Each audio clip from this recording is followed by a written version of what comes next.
Let me explain something to you real quick, brothers and sisters out there. If you never seen the video, guess what? It's new to you. Check.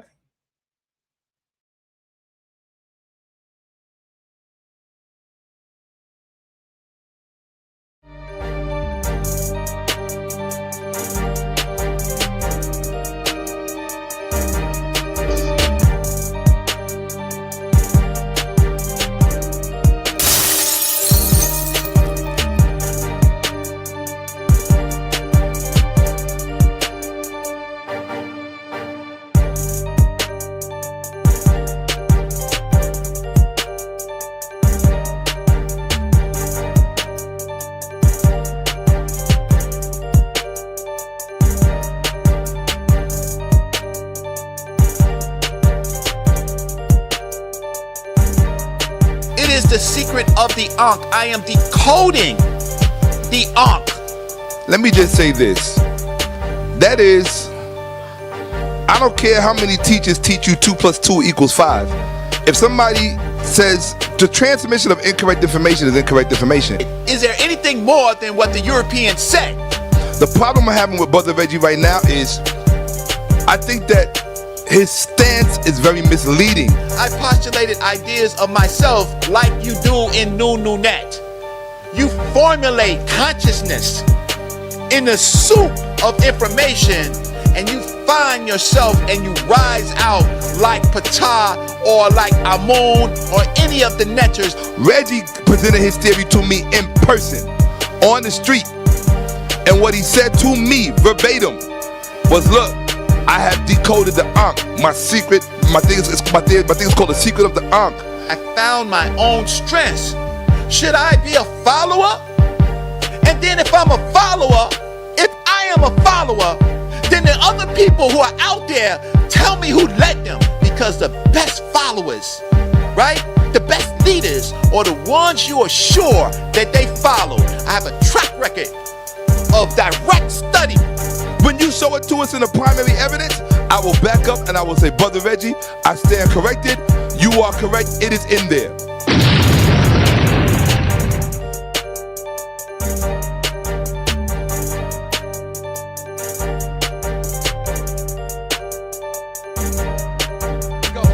All right, here we go, family. Peace and black power, family. Welcome to another sa.neter TV House of Consciousness production. As you can see, I got 2 members of the House of Consciousness family here in Shakka Utmost and Brother Reggie. This right here is very special. What we want to show the world is that unlike our Hebrew Israelite brothers. Let me say something real quick before I start this video. The reason this happened, I lost part 2 to this video. It's in my archive. I can't find it. I forgot to title it or to name it. But the reason that this happened, this was the day. Let me cam up. The reason that this happened right here, this particular day that this debate went down between Dr. Reggie and Shakka was because I think, if I'm not mistaken, Reggie, we was just coming from the museum. And that's when Shakka wanted to fight Dr. Reggie in the museum because they was getting heated. Shakka was getting mad, and I had to step in between them. To hold them off. Like, yo, stop. Because Shakka, I said, yo, settle it on the couch. Settle that shit on the couch. Y'all don't need to fight. So Shakka was coming at him because he was mad because Reggie was busting his ass. Reggie was kicking his ass in the information. So Shakka got mad and wanted to fight. And so I just had to tell that story, and here we go. We challenge each other to do better. Whereas they want to fake to the people like they all agree with each other, where they don't want to bring each other up. But we don't do that. Say it again. sa.neter TV. Hold up, get over here and say that. Let the world see what it is. My grandson know what it is. sa.neter TV. That's what it is. Good looking. Come on. So we want to show the world that we challenge each other to make each other better.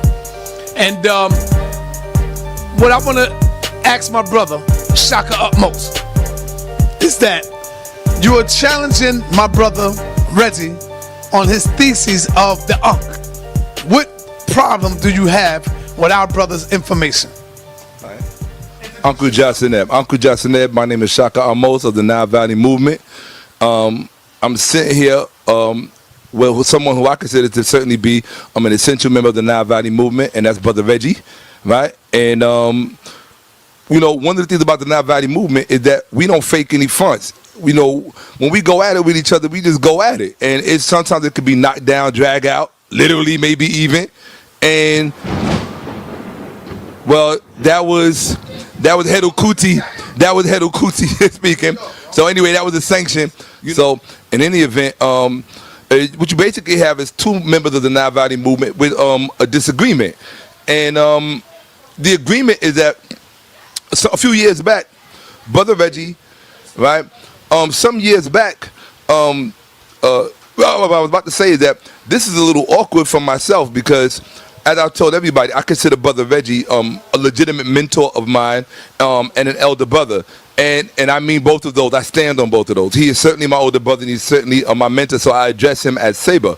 So it's a little awkward for me because I'm in I have a different perspective from my mentor, and these kind of differings can be rather contentious. You know, even to the point where they become personal. So don't make no mistakes about it. In academia, you have people that literally have murdered over, am I right? They have murdered over dissertations, theses, and all kind of things. So when you have differences like these, they're not necessarily light, but they're also not necessarily as heavy as people would like to make them. So this is a rare opportunity for people to see, to have an inner perspective, or just to get an insider's view on what it looks like when you have two people on the same side of the fence who have a different perspective on things. And sometimes it might just be because one may have a paucity or a lack of information. In this case, I will certainly be the antagonist and the person simultaneously, that person with the paucity of information and lack. Why? Why?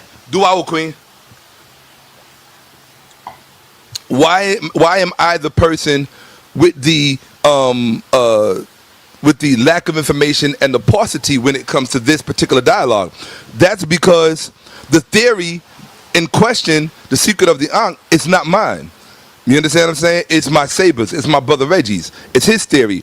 And it's a theory that he actually presented to me numerous years ago. I think like maybe 4 years ago or something like that. About 4 years ago, we were around our general family situation, and as he always did, it's almost like a tradition, he'll pull his younger brother, myself, to the side and say, Shakka, let me show you this, A, B, C, D, E, F, G. And I can personally tell you, while we may have a disagreement on one or two things, maybe even three, Reggie has shown me some stuff that has made my jaw drop, just literally drop. So I'm not here to, and not only that, there are only certain people who I would study metal nature under, and Reggie is certainly one of them. So he's my teacher on so many different levels that it really is a teacher-student disagreement. So not every student is blessed enough or privileged enough to be able to confront his Saber, his teacher, with a different perspective, even in an antagonistic way. So this is the opportunity that you're getting to see. You're getting to see the student, Shakka Amos, address the teacher, Brother Reggie, and with a point of contention as his theory is concerned. And yeah, it get ugly sometimes, but certain things don't ever get confused. You know. So basically, well, first of all, before I say what I disagree with, he needs to talk about what it is that we're talking about. It's his theory, so people need to first know about it. Nobody can explain his theory better than himself. Let's go. Brother Reggie, I am an independent researcher of Nile Valley culture. I have a leading piece out called The Secret of the Ankh, which Saber Shakka is talking about. You can just Google Ankh, A-N-K-H. It's on the first page of the world. It's been there for about 4 years. you'll see a video there called The Secret of the Ankh. So Google Ankh, and you will see a video called The Secret of the Ankh. And I am there with my mentor, Dr. Leonard Jeffries, who I told him and Dr. Rosalind Jeffries about my work. And Dr. Jeffries humbly decided that he was going to help introduce my work, right? Because I am a student of his. Generally, the paper is about the Ankh. For many people, have been the mother, woman, and child. That is the leading theory, that the circle is the womb, and somehow the bottom part is the penis, and then outside comes the child. And that has been the leading proponent theory. Theory, or that people like to mention. So Layman's theory. yeah. So in doing in looking at that, I've looked at the Ankh. I've looked at the Ankh and read material about it. And one of the things that I try to do is I try to survey Nile Valley text. So I have a methodology. And I can tell you some things about a methodology. Methodologies work with, concepts, analysis, processes, and systems. You look at data from the point of being factual, conceptual, creating concepts, general, how does it work over a period of time, theoretical, you look at practical, you look at spiritual, you also look at it in the context of art, how the material is presented. And then there are all these types of prerequisites when you make a theorem, a theory. After you analyze it, you kind of postulate an idea or an argument, and then the first thing that you do is you go and you seek out opposing arguments.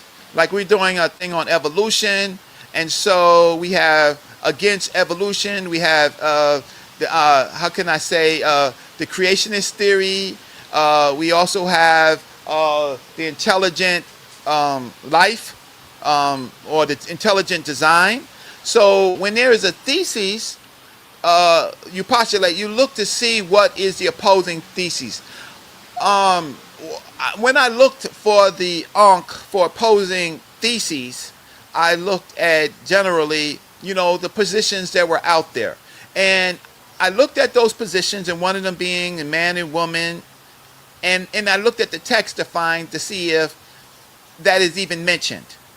I postulated that that the Kemenu, which people call the Akdad, until I really brought it out, the only other person who is only two people who are really great teachers of the three people really, of now four, was one, Dr. Jacob Carruthers, the ancestors of the Kemenu.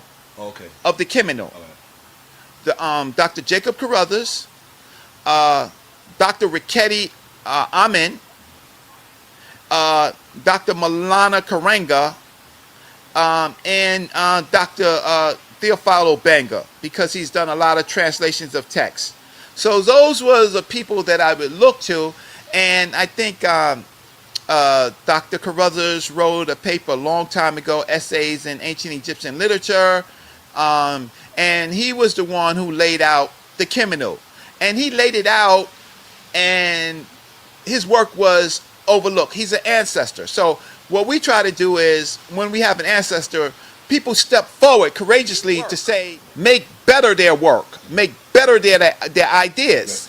So I step forward I have a number of theses that are on my ancestors. I have the Ankh for Dr. Jacob Carruthers, right?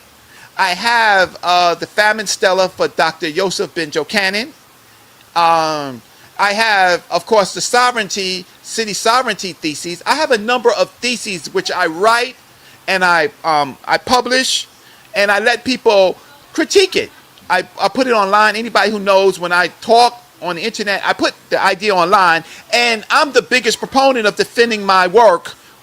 Every paper I put on sa.neter is a paper, every time, and I am the first person to defend my work, right? So I like to hear feedback.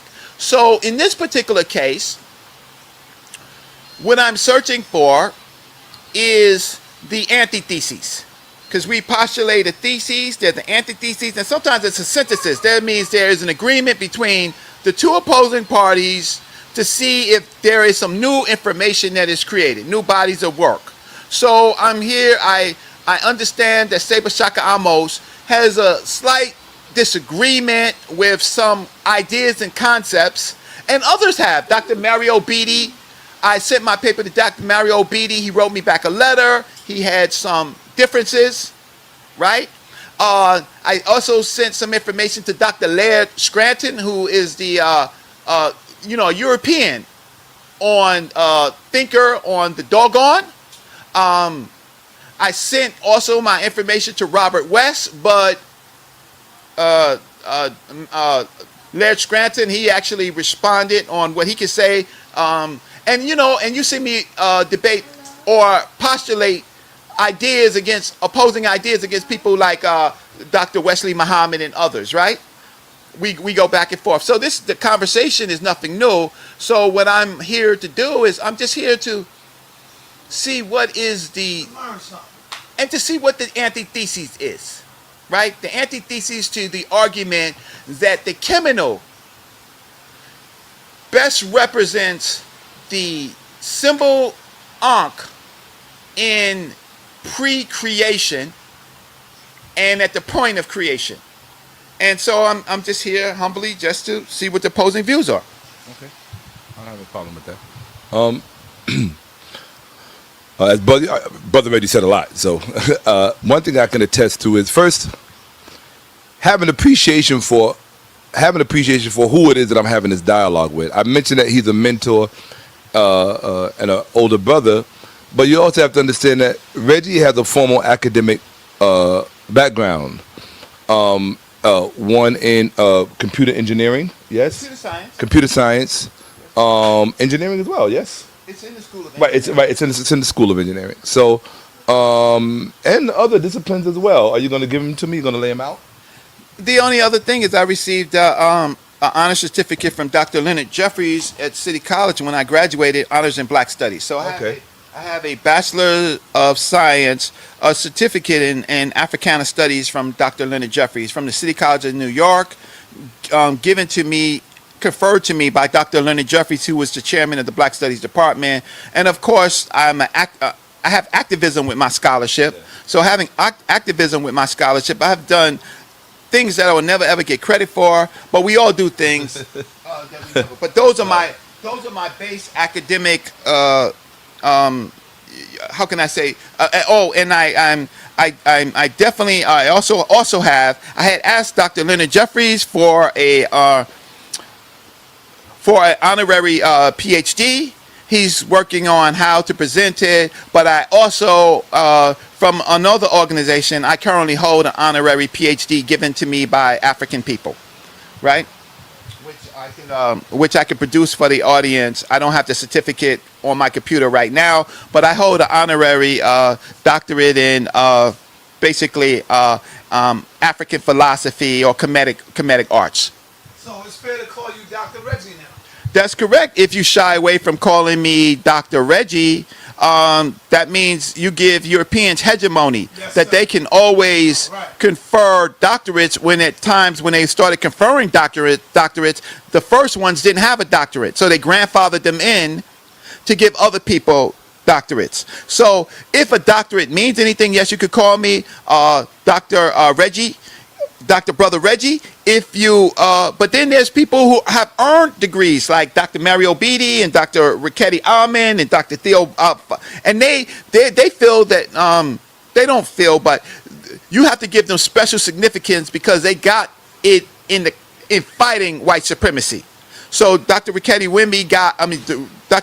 Alman got her a PhD from the Oriental School of Chicago, and she got it in linguistics. And you have to give them a lot of credit because they had to stand up against white folks for their degree. I only had to write Bachelor of Science dissertations to get my undergraduate in computer science, and I had to do dissertations for Dr. Leonard Jeffries to get the honors certificate in Black Studies. So I have fought some degrees. The honorary was bestowed on me because of my my dissertations. Okay, absolutely. And what was the black institution that conferred the PhD upon you? I don't have it on my computer, but I will get that. If I have the internet up, I will get it. Okay, I'm just curious to know. So there you have it. Brother Reggie's degreed up. So this is the type of person who I am. This is the type of brother who I don't want to say up against, but certainly who I have entertained a point of contention with. So as far as my background, everybody knows my background. I'm from the hood. I'm from the street. Dropped out of high school, 10th grade. People don't like when I say that, but it's the truth. I don't care.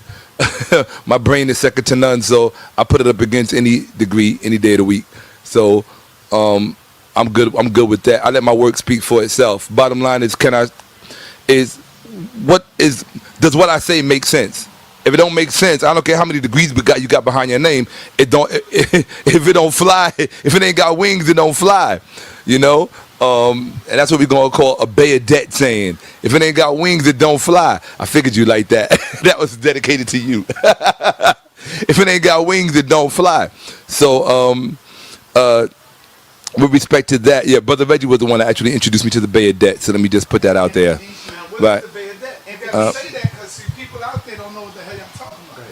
So I had this ongoing thing improving things that our ancestors and our living ancestors said. And one of the things is dealing with what is the Nile Valley equivalent to man know thyself that the Europeans took from us to do Ganathi Satan or Satan Ganathi and all the Latin versions and all the Masonic versions. And I said, what is the Nile Valley equivalent? Right. Yeah. So I polled a number of people, Brother William Randolph X, who's an ancestor, Brother Harold Dix, who was a president of Eastern Region ASCAC, who's an ancestor, and I also polled Brother Infedishi Jehudimus. Infedishi is a title. Jehudimus is Jehudi born of self-begotten. So that's Jehudimus. And I polled him, and he had told me that oh yeah, he knows because through his teachings with Dr. Yosef Ben Jochanan on the Nile, he had asked Dr. Ben the same thing, and Dr. Ben was basically, look up. You see the winged scarab? That is the Bayadette. And then he had done research on the Bayadette, and then later I did research on the Bayadette just to confirm what Seba Infedishi said to me, the great Seba Infedishi, because he's a master teacher, said to me. And it basically is a fight between Horus and Set. And it's only when Horus mastered himself that he got the power of the Bayadette to defeat Seth. Now the Bayadette is what? It's the winged Ra. Okay. And it's the Mini Cooper symbol. It's a number of symbols that the Europeans use all the time. So if you ever seen the Mini Cooper symbol, then they are taking it's the Bentley symbol, it's the Mini Cooper symbol. It means they took our sacred symbol and they bestowed it on things like automobiles. All right, now, That's the Bayadette. we've been here, we got at least close to 20-something minutes in. Right. And all y'all doing is stroking each other's ego. Okay, so now we're going to get to the problem that you have with his scholarship. Well, the problem is that I'm going to tell you. The problem is that years ago, you have to understand something. Myself as a student of anybody, I have my own peculiar way of processing information, and the way that I process information, it helps me to filter out, if you will, good information from bad information, from questionable information, or good data from bad data to questionable data. And in this particular case, when Brother Reggie had shared with me his theory concerning the Ankh and the secret of the Ankh, I had some initial questions. Let me first preface it with this. Number one, I was unable to accept the theory as sound fact because from the very outset I had there were some things, or even one thing. There was one thing or some things, however you want to say it. There was one thing or some things that I found questionable, and those things that I found that were in question, not only were they attested to by others to attest, but I think just on the basis of face value, that when you look at it, or anyone looking at it could only come to the same conclusion, to the conclusion that I came to, and to the conclusion that others have come to. Not just myself, not just Dr. Mary Obidi, or who was mentioned previously, but others who have seen it, who I've spoken with, who have rather brought it up to me, and I tell everyone pretty much the same thing. One thing I don't do is I don't use the respect that I have from the community to downplay or to deride or to speak derisively about about a colleague's theory. What I do is I tell them to look at it for themselves and to judge it for themselves. Why do I say that? Because that is exactly what I do. I'm not the kind of person that anyone could come up to and say, hey, I found this answer and this is correct. In other words, something cannot be correct just because you tell me it's correct. And at that point, that was really all I had to go on. The fact that he said that this is what it is, that the Ankh was representative of the Kemenu, or what most people know of as the Agdawad, correct? Right? Just the Kemenu. Right, the Kemenu. Yes. Right, the Kemenu and the Agdawad, correct? The Agdawad is the Greek version of the Kemenu, but we're Nile Valley Africans. So Right, but I want people who are watching to understand what I'm talking about, because when they read the textbooks, they're not going to find the word Kemenu in there when they're referencing these particular netures that you're talking about in the Kemenu. Correct? When you're talking about the Kemenu, are you speaking of Nun, Nunet, Amen, Amunet, Kuket, Het, Uhet? Are you? Yes? yes, I am. Okay, so if you're speaking about those netures, when the people want to study and verify what it was saying, they're not going to find that replete throughout the literature in the term Kemenu. They will if they're at your advanced level of study. Where they're going to find them is in the term Agdawad. That's O-G-D-O-A-D. Am I correct or am I incorrect? If you am I correct or am I incorrect? You're incorrect. I'm incorrect. Okay. You're incorrect because when you do when you begin to research and you type in those things, the thing will come up. The primary source will come up, and then the secondary sources will come up. Right? The secondary sources, which you would find the Agdad, and the primary sources will come up with the Kemenu. Right. So okay, but you just proved my whole point. My whole point is that the average person watching or listening, number one, does not, well, as far as they are concerned, because of their scope of knowledge, they don't have access to the primary sources, and they're going to be infinitely unfamiliar with the primary sources. They're going to be familiar, however, with the secondary sources. And a secondary source could be an average article online. Even if they went to Encyclopedia Britannica. If they went to Encyclopedia Britannica and they typed in Agdawad, what's going to come up is going to be these particular netures that we're talking about. But of course, Reggie is going to, and I think even rightfully so, he's going to say, no, dismiss that. It's a secondary source. If you want to be standing on solid ground, you should pursue studying these netures within the context of the Kemenu as opposed to the Agdawad. Would that be correct? Would that be correct or would that be incorrect? It would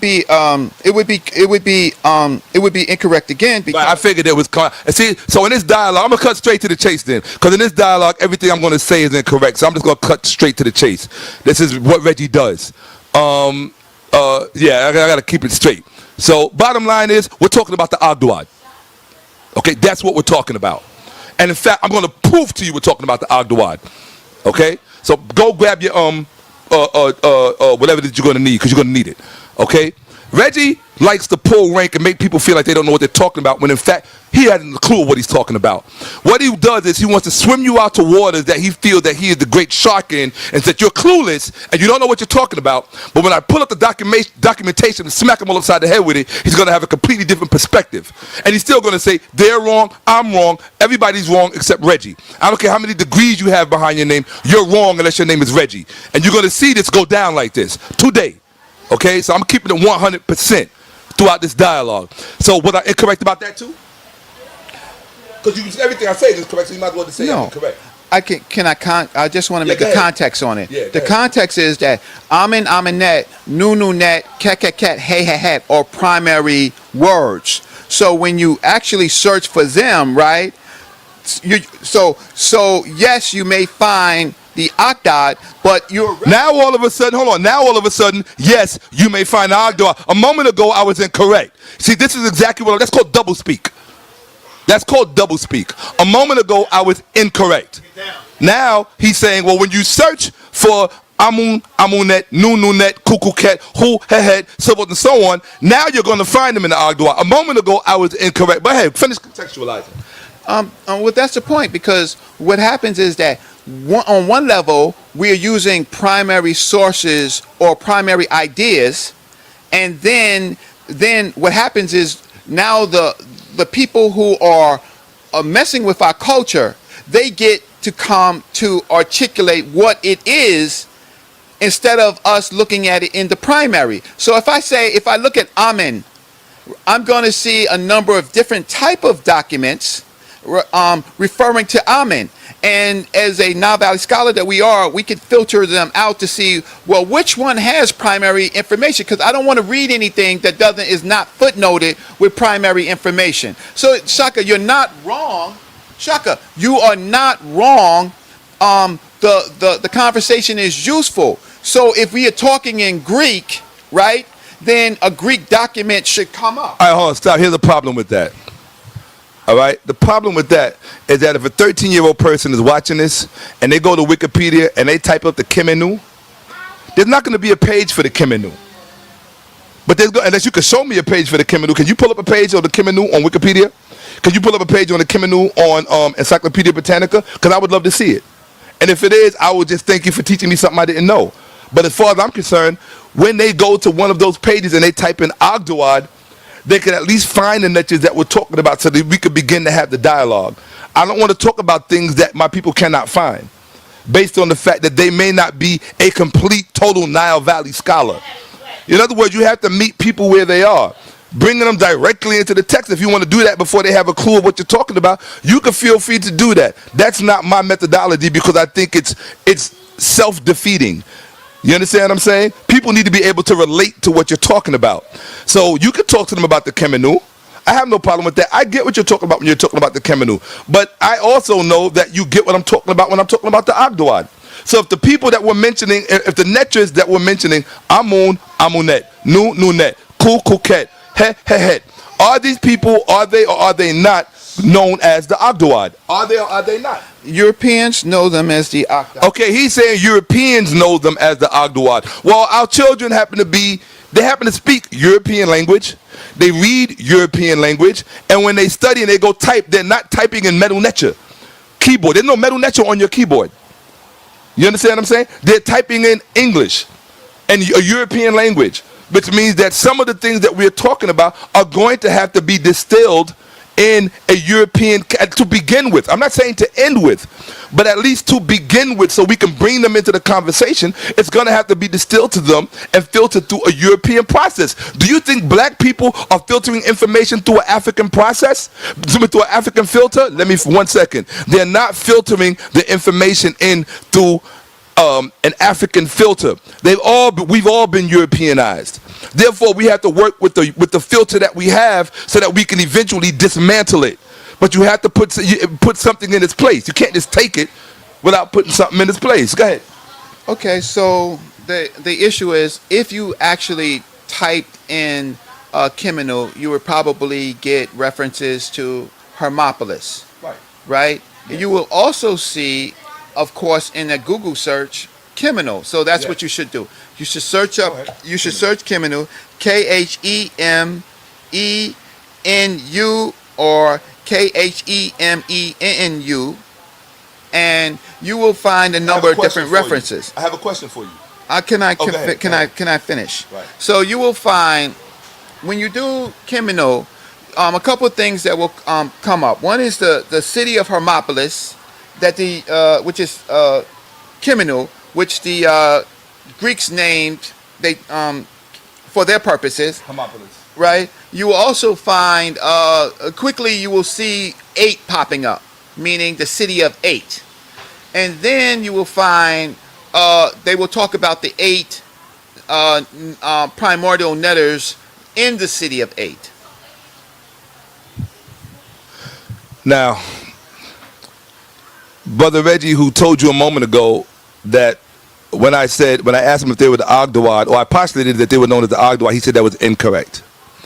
Afterward, he said I was not incorrect. So in one breath, I'm incorrect on the same subject matter 5 minutes later. All you got to do is go to the tape and you see he said I was then correct. So that's just what you deal with when you deal with Brother Reggie. 1 minute you're correct on the same exact subject. You say the same thing. 5 minutes later, you're correct. He just told you that Kimenu, or what the Greeks called Hermopolis, was known as the city of 8. The reason why they are known as the Ogdoad is that much of what we get from ancient Egypt, whether we like it or not, Reggie didn't start at the Kimenu. He would like it to make it appear as if he did. And it's a false appearance. It's misleading. He started with the Ogdoad. Okay, when he first sat down in Dr. Jeffrey's class or whoever's class he was taking in City College, they did not start with the Kimenu. They didn't know anything about the Kimenu. They started with the Ogdoad. Okay? They started with the Ogdoad because in layman's term, there's very little in sa.neter that we could call layman's term. Because of the culture we live in, much of what we consider layman's term is going to be in European language, whether it be Greek or Grecian, Romanized, Old English, so forth and so on. Like when you say God, right? You can't even have a normal conversation with Reggie there because he's so far gone. You can't even use the word God in just a normal conversation.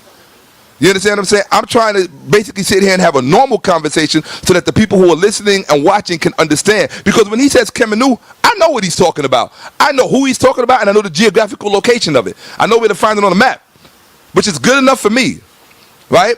So the point I'm making is that when I was talking about the Ogdoad, look up Ogdoad, Ogdoad, Ogdoad.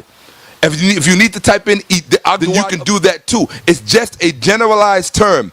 When he uses the term Kemenu, it is a specified term, and it is a superior term to which to refer to these particular deities. I have no problem with that, no problem whatsoever. But it is synonymous with the Egyptian Ogdoad, whether you want it to be or whether you don't want it to be. That's just a fact. Look it up. And hold on. And like your brother Shakka Amos always says, if I tell you to look it up and it ain't there, call me and I'll give you your money back. Period. Okay? If I tell you to look it up and it's not there, call me and I'll give you your money back. Look up Ogdoad and tell me if you don't find Amun, Amunet. Or Nun. Matter of fact, it doesn't even start with Amun, Amunet. It'll always start with Nun, Nunet. And then it'll go on and on from there. Amun, Amunet, Kukuket, hey, so forth and so on. All right, the only person that starts with Amun, Amunet is Reggie because he needs for it to represent his theory. Now, I would love to see you prove otherwise. Go to a text. Well, because you read sa.neter and I don't. Go to a text and show us. Right. Here's the thing. Whether the first and foremost, when you see the Ogdoad represented as he says, or you see the Kemenu represented as I say, you will always see the males with the Ankh in their hand. So they are conjoined with the Ankh. The males are, and so they're depicted as frogs and snakes, and so that the Ankh is always present. So what I'm searching for is the antithesis, the opposing view that it does that the Kemenu is not conjoined with the Ankh, and it is not the best representation of the Ankh. Besides my pronunciation of putting Emin first, Emin, Eminet, Nunet, Kek, hey, which Brother Reggie is forcing the world to say that the 8 works out to be the Ankh, and that is my only thesis. That in fact is not my only thesis. My only fact, my thesis in this fact is not the makeup of the words, but in fact what the texts say about the word, right? Is it talking about life? How can I say, quantum physical elements that create the life, and those are the things that we can talk about. No, you not. Hold on, 1 second. Now, Reggie just said that those are the things that we can talk about, as if he is the one who can set the tone for what should be discussed in his theory. I disagree that those are the only things that should be talked about. I personally believe that, first of all, let me say this, to not just take away, because I'm not here to beat up on Reggie. Does my brother Reggie annoy me sometimes in his delivery of things? Yes, very much. But the fact of the matter is, I would not say that his theory is incorrect. What I would say is that the method to which he sought to explain his theory was a poor method, and it does not hold water. That's what I would say. I would not say that the text itself does not bear up his general assertion, which means his general assertion being that the Ankh is best understood if you understand the nature of the Kemenu. Am I right? If you understand the nature of the Kemenu, the Ankh is best clearly understood. If you wanna, it's almost like trying to dig down to find buried treasure. And what Reggie sought to do was dig down through these texts and find the buried treasure. What was the buried treasure? The buried treasure was the true definition of the Ankh. Now, what I'm saying is, I don't have any problem with the treasure that he found. I have no problem with the treasure that he found. I have a problem with what he has sought to either attach to the treasure or the parameters in which he has sought to explain and articulate the treasure. That's the problem that I have with his quote-unquote secret of the Ankh. And why is that important? It's not something you could just gloss over. If you could just gloss over it and say, okay, well, this right here might be questionable, but bang. No, you can't do that. That's like trying to build a building and your foundation is all messed up, but you expect the building to stand up. Well, let me share you something with you. To me, and I hope Reggie can appreciate this, if you go to Egypt, Reggie's been, I ain't been. If you go to Egypt, there are pyramids. Okay, there are quite a number of pyramids in Egypt. You have the Red Pyramid. You have the Meidun, right? Am I saying it correctly? The Meidun, the Faydoum pyramid, the one that looks like a block. It looks almost like a total block. I think that you're correct. I'm not a pyramid expert. Okay, he's not a pyramid expert. Oh, but you have the Red Pyramid. You have the pyramid. It's called the Meidun Pyramid. You also have you have a number of pyramids. You have the 3 pyramids of Giza. You have the Step Pyramid at Shakka. There's a lot of pyramids. 94 from what I told. 94 pyramids throughout Egypt. So, but there's one pyramid to me which reminds me of Brother Reggie's secret of the Ankh, his theory. And that pyramid is known as the Bent Pyramid. That pyramid is a pyramid that was built by sa.neter, I think during the 4th dynasty. And it was the first pyramid, it was the first attempt at a true pyramid by the Egyptians. And the one that he built afterwards, which is the Red Pyramid, was the first true pyramid built in Egypt. The first true pyramid built in Egypt was the Red Pyramid, and that was built by sa.neter. But like anybody else, on the way to perfection, you're going to make errors. And the error that he made, or the error that was made by the priests, by the architects, by the planners, the designers, when they were establishing the edifice of the first pyramid, which is the Bent Pyramid, the reason that it is bent is because there were imperfections in the calculation. You understand? There were imperfections in the calculation. So because there were imperfections in the calculation, look it up. Google Bent Pyramid. Okay? Hey, look, he might be cute and adorable. Get that camera back over here. Say sa.neter TV all day. sa.neter TV all day. Say Nile Valley Movement. Nile Valley Movement. All day. All day in production. That's what's up. That's my dude right there, yo. I'm putting you in a music video, Lil Pharaoh. Oh, word, yo, we're gonna need him for a video. right? So what I'm saying is that I'm not saying that Brother Reggie's theory is wrong. What I'm saying is that there are some, I personally feel, that at the initial outset of the explanation of the theory, there are some miscalculations that were made that I think either need to be abandoned, reinterpreted, or just or perhaps even modified for the rest of the theory, for it to be a cohesive, tight explanation of his theory. And that's what I'm saying. And I'm not the only person that feels this way. I'm not the only person of significance that feels this way. Okay, so and that's all it is. It's not a, oh my God, Brother Reggie, you're so incorrect about the secret of the art. That's not what I'm saying. Because let me tell you something. I can tell you, and I will say this for camera on record. Brother Reggie will lead you to some text that will make your jaw drop. I'm telling you. I'm talking about obscure stuff. Stuff that's like, stuff, I can honestly say it. Stuff you would not known had existed if Brother Reggie had not shown it to you. Well, 7, 8, 9 times out of 10, you probably would not have known it would have existed if Brother Reggie had not presented it with you. The problem here, the thing is that once you present something to someone like myself, I'm a relatively critical thinker. Once you present something to myself and you say, hey, here it is, this is what it is. For me, it's got to be tight, because if I go repeat it, I'm standing on something, on research I didn't do, right? And if from the outset, if it's not making sense to me, you ever have a child try to tell you a story and you know that something in the story ain't quite right? You got to stop them where they are. You don't let them go any further. You say, wait a minute.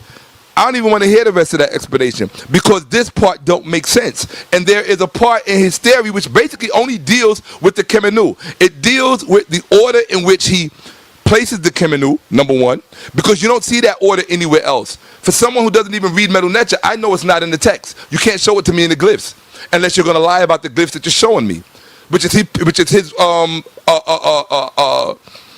it's his prerogative to do.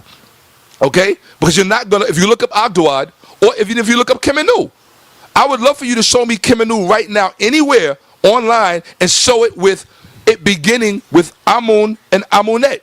It's not going to do that. It's going to begin with Nun and Nunet for a reason. That's number one. And that's not even, and you know what? No one else has even brought that up. I'm the first person to bring that up. So, I mean, go ahead. Yeah, bring that up. So, Brother Reggie, if Shakka is correct in what he's saying, why do you start off with the wrong neter?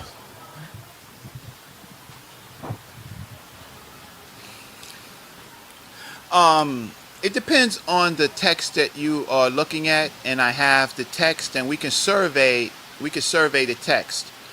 Amun actually becomes, at one point, he becomes the chief god. He gets promoted from being a Kemenu to a high concept, right? So some texts you don't even see all 8. Some you only see 4 pairs, and then when the Amenet gets, or Amun gets upgraded, you don't even see Amenet anymore, and and then it's replaced by another neter, which the translation is gloom. So in some texts you no longer see that. So one thing I'm getting is that the order in which I put the deities or the neters is incorrect. So that could be argued, right? But the major point is that does it in fact have anything to do with the creation of life? So It does. So when we survey the text in the sa.neter, right? Well, when we survey the text in the sa.neter, the thing about it is, that all things in ancient Kemet has not been proven to be bent. I hear, well, Brother Reggie, the how you present it is wrong, and when I talk about Amen, Amenet, Nununet, Kekeke, Hey, I see that that is wrong, right? Or that is a point of contention. But that's not the thesis of my work. That really is not the thesis of my whole work. My thesis is that the Kemenu itself speaks to life, and therefore they are the best representative of life. Now, in Kemet, oftentimes, there's things like honorific, where they call it honorific, where Ray is always pronounced last, even if Ray is written first, it's always pronounced last. Amun is never, ever, ever in the Kemenu pronounced last, right? It may be hidden. So the most thing that you might see is NKH or NHK, and for the most part, Amun is always there, or Amun is hidden. So I hope we're not here arguing the way that I just present the Ankh, Amin, Aminet, Nunu, KKK, hey. I hope that we're not here just arguing that my whole premise is wrong because that's the way I represent it, because that's not the point of my dissertation. My point of the dissertation is that it does not mean mother, woman, and child. It has I agree with that. It has a that I agree with. Cosmic. I agree with that. And the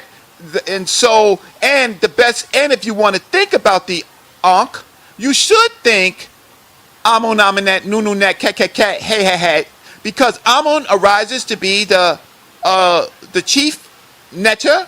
Nun is the parent and the child, because it's quantum physics. And then it's cat, and hey. So I'd like to hear a little bit more. So when okay, may I? Yeah. All right. Well, based on what you just said, that to me was nonsensical. And I'm going to tell you why it's nonsensical. Because if you were a teacher in my classroom and you were telling me that when I think Ankh, I should automatically think Amun, Amunet, Nununet, Kukuket, Hukuhet. First of all, the ancient Egyptians did not do things haphazardly. If you think they did things haphazardly, then you need to look at the pyramids and tell me if that's haphazard work. sa.neter, do the pyramids look like haphazard work to you? Look at the Moscow Papyrus, the earliest mathematical treatise on the planet. Does it look like haphazard work to you? Not at all. You've got all kinds of math on there, from calculus to trig to everything else that you want to see. Okay? So the point I'm making is this. If you cannot show me in the text, and yes, you are correct, there was a period when Amun was elevated to a stature that was, if you will, greater than well, I wouldn't say he was elevated to a stature that was greater. He was set apart. Amun was set apart as a state deity for whatever reasons. For whatever political reasons, Amun, because I doubt very much if there were philosophical reasons. One of the things you have to know about ancient Egypt is quite often politics and philosophy, quite often the politics superseded the philosophy, where the philosophy was almost rendered meaningless, where the political nature for doing something outweighed it far more. But by his rationale, putting Amun at the beginning of the word Ankh, therefore the Ankh would begin with an A, which we're going to get into later, which is totally incorrect, would presuppose that the term Ankh was not used until that elevation of Amun took place. And that's ridiculous, because that's so far into Egypt's history that the Ankh had already, put it like this, the Ankh predates the elevation of Amun by how many millennia, by how many thousands of years. So that cancels out that presupposition that he just made. What he said made no sense in the context of Egyptian reality. No sense whatsoever. I mean, you couldn't even pull out a thread of sense in what he just said with respect to the A being at the beginning of the word, possibly because one of the neters in the Aduad or the Kemenu, as he like to say, may have been removed, may have been replaced with something else, and the other. It's nonsensical. So what should the order be, Brother Shakka? Well, anytime you look it up, if you go, could you go to your computer right now? No, right now. Okay. Well, if you go to a computer right now, anytime you look at the Aduad, the first two that are mentioned are Nun and Nunet. Now, by his rationale, he wants me to believe one of two things: that that's either a European convention, or that the metal that the Kemetu or the Roman II, the people of ancient Egypt, just did things haphazardly and just threw Nun and Nunet at the beginning of this great idea, this concept of the Kemenu, for no reason whatsoever. So now you know Polite do the same thing. He follows Reggie's. But that's because Reggie's his teacher. That's why. And that's why, hold on, and you just proved the perfect point. Reggie is his teacher, right? Reggie, for the most part, Reggie is his teacher. Now, for you to sit there and shake your head no, sa.neter himself would have to call you a liar. Am I right, sa.neter? We teach each other. Okay, but it still makes you a teacher. I didn't say he didn't teach you. I'm not. Okay, well, okay. Myself over. I'm not. You don't have to. This is my characterization. This is. This is my. I don't need anyone else to speak for me. Okay. Polite has studied. If you want to say with you, say with you. Under you. I'm fine with both because I feel both to be true, and that's to take nothing away from Polite. What I'm saying is that this is what makes me me. I am very careful who I study under because I have studied under too many to let anybody come to me and just tell me anything. I don't care who you rode with. I don't care how many plane tickets you got and what you got stamped on your passport. You have to understand something about the way scholarship works, particularly about the way particular scholars work, because not all scholars are alike. Okay? Reggie is, and this is not me telling on Reggie or dismantling Reggie or anything. This is just a perception of Reggie that I had to arrive at over time because it was not my perception of him from the beginning, right? What I have found with Brother Reggie is that Brother Reggie has his own peculiar self-perception, how he sees himself. And sometimes how you see your own self can dictate positively or negatively on how people interact with you, particularly how those closest to you interact with you. So if people who are close to you know that you see yourself a certain way, there are going to be certain things that they don't say because they might not want to burst that bubble. They might not want to ruffle the feathers. They might not want to rock the boat, so to speak. You understand what I'm saying? They might want to preserve the friendship. And so you don't say things. You don't say, hey, bro, I hear what you're saying, but I disagree with you.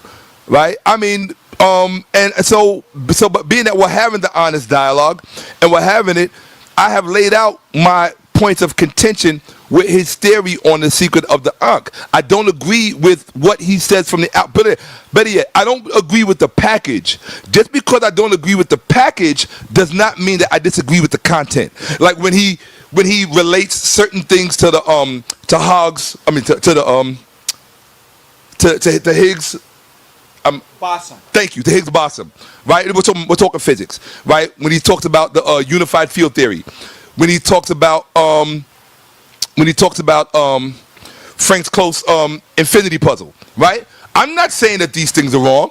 I'm not saying that Reggie is incapable of going into the text and equating these physics, these paradigms found in physics, and then making them coeval or even derivatives of what is found in the particular text that he's dealing with. I'm not saying that he's incapable of doing that. In fact, that's what makes this whole conversation interesting, because I'm aware of the capabilities of Reggie's mind. Reggie has a great mind. Reggie has a beautiful mind.